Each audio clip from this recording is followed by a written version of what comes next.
Hi, it's me again. So I thought I would just practice talking to the camera while I am doing one of my least favorite things, which is making reeds, and I will get into that. So I am I wouldn't say professional bassoonist, but I'm on the way to becoming a professional bassoonist.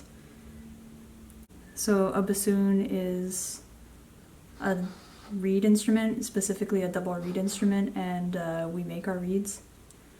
But for whatever reason, I'm not a huge fan of making it, so I thought I'd practice working with getting better at talking to the camera while I do this to make the reed making process more fun. So the first step is I don't know if you can see here. This is how I buy my cane. It comes as cane. This is stupid.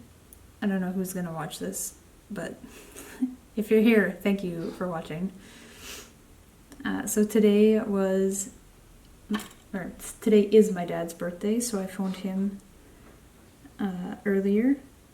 My family does not live where I live. I moved away to try to become a musician. So I phoned my dad, and they are doing stuff today. They are in the city because my family lives in the middle of nowhere, so they took the day off to go into the city where my sister lives and having supper at the keg because they love the keg. And my dad is going to his favorite store, which is Princess Auto. So I have wire. I'm cutting wire that goes onto the reeds. My first video is about the Stormlight Archive books. I'm reading the first one. I'm rereading chapter 3 actually. I have a notebook and I'm just making notes while I'm reading so that I know what to talk about when I'm talking about the book. Because I realize, I don't know, I just don't really know what to say for my opinions and what I think because I never externalize my opinions. It's always internal because I never talk to anyone about the books I'm reading. But so far I'm really liking the book. It's been a long time since I really read a lot of fantasy. I started reading Mistborn. I got introduced to Sanderson through Mistborn about a month ago. I've only read the first two because I don't have access to the third one right now. I'm considering getting it through audiobook because I live in the very French part of Canada, so to get English books is a bit difficult. And the library that's closest to where we live is very small, so the English section is very small. Okay, so I've put my first wire on. I don't know if you can see this. It's not very good focusing. My editing skills and setup are not the greatest yet, but this is my second video, so I'm doing the best I can. I just wanted to give YouTube a try, see if I end up liking it or not. Yeah, I have my reed on the mandrel now, so I'm going to put... Oh wait, I'm like talking to people, talking to the camera, I'm not thinking about what I'm doing. I have to... Oh my gosh, I have to completely restart. I have not done this correctly. I don't make reeds often enough. A lot of people, they'll do like a big batch at once, or they just, every day they're making reeds, or they're doing reeds to an extent, but I don't. I put it off because I really don't like doing it. I need my X-Acto knife, there we go. I need to bevel the ends so that when it forms a circle, it closes and makes a seal. Fun fact, I had to go to the hospital because I used an X-Acto knife improperly and I cut my finger. So be very careful when you are using X-Acto knives and razors. So I beveled so that when the tube forms, it'll actually form a seal. So I can put the first wire back on now. What else? Oh yeah, my friend my best friend from university. We live about 2 hours apart now. She came and visited me, so we ended up walking all around the city yesterday. We got almost 20,000 steps in, and it was so hot yesterday. Like, she definitely got too much sun. I was okay. I didn't end up burning, so that's good. Usually I do. They left this morning because they had to work this afternoon. But it was fun. I haven't seen her in a long time, so it was a nice little catch-up. We went to music school together, actually. That's how we met. But she plays French horn. Okay, so now I have a string, and I need to wet the string. And then I'm going to wrap it around the reed. So in regards to my YouTube channel, I'm doing a bunch of different videos about different topics and ideas, because not really sure what I want to do yet with this channel.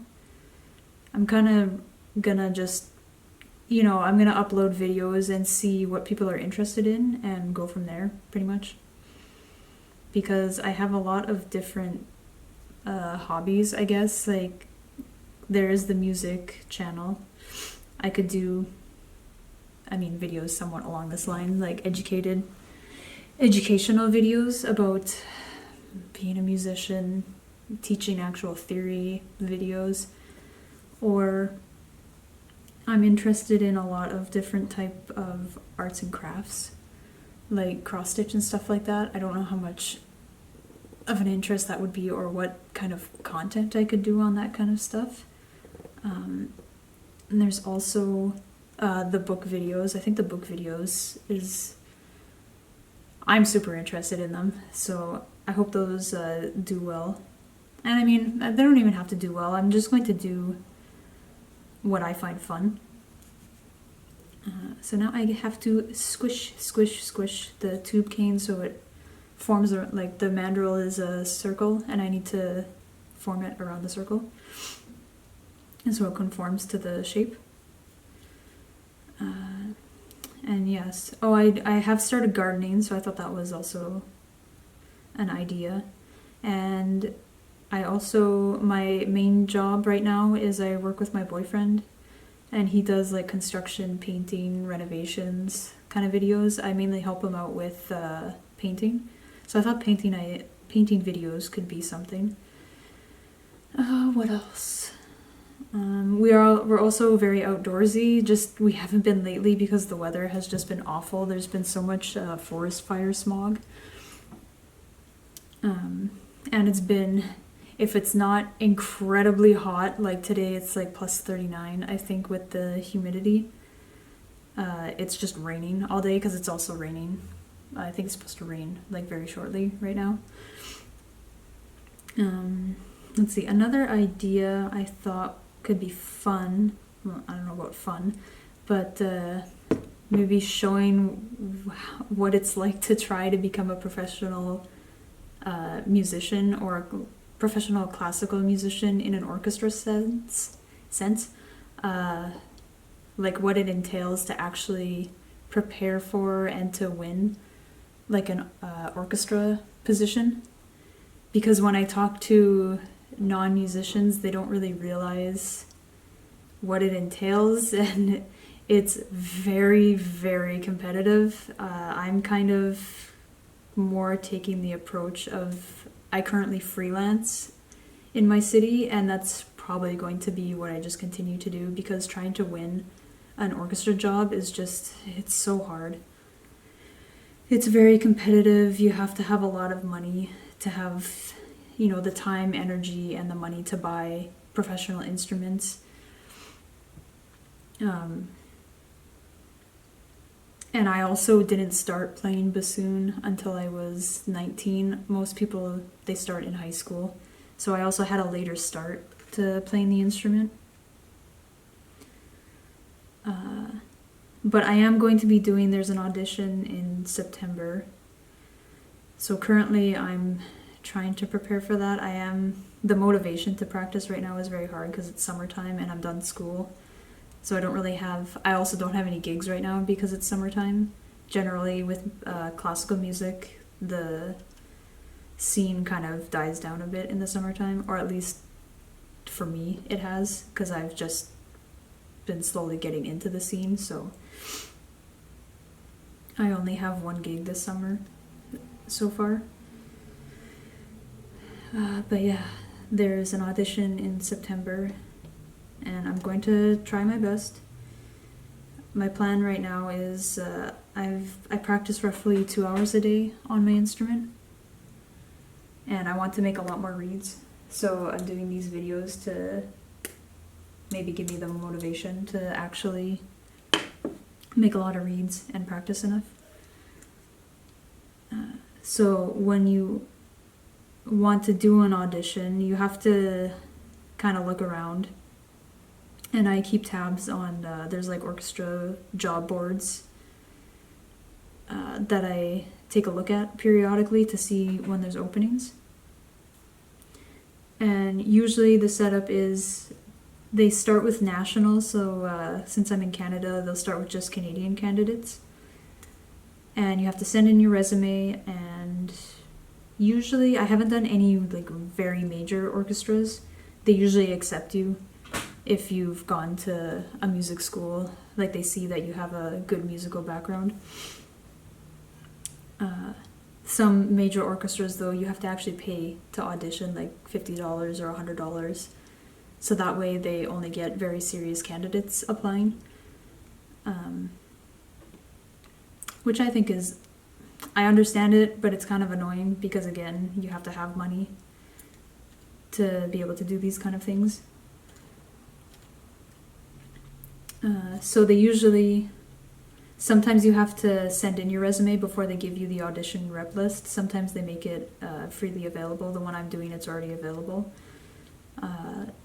Generally, at least for bassoon, I'm not sure how much it varies for other instruments. It's usually the same things. It's always, you have one solo piece and then you have a list of orchestra excerpts that you have to perform. And for bassoon, for the most part, it's always the same ones. I can pretty much guess which ones are going to be on there. There's like 3 or 4 that you know that are going to be on every single one. Like the Marriage of Figaro, for example, it's on every audition. And the solo piece is always the Mozart bassoon concerto. It's very rare that it's, like, I don't think I've ever seen the solo piece not be the Mozart bassoon concerto.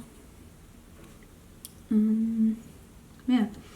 So you go, and depending on whoever the candidates are, they try to make it as fair and unbiased, anonymous as possible. So you go in, say there's 5 people auditioning, which might be true for this orchestra because it's very small, but for a big orchestra, you could have like 50 to 100 people auditioning. Like, it really depends on the location and just the reputation of the orchestra, I guess, and obviously how much it pays and whether it's first bassoon or second bassoon position. But so you have however many amount, let's say there's 5 people. They put numbers, the ones I've done, they put numbers in a hat and you pick out a number, so it's totally randomized, the order that you go in.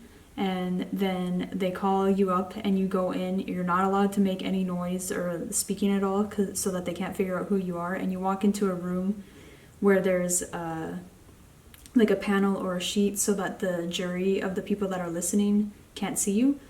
And you play. They tell you to play, and depending on how pressed they are for time, how many candidates they have, sometimes they'll let you play through everything. So far I've only done very small orchestras, so they let me play through everything.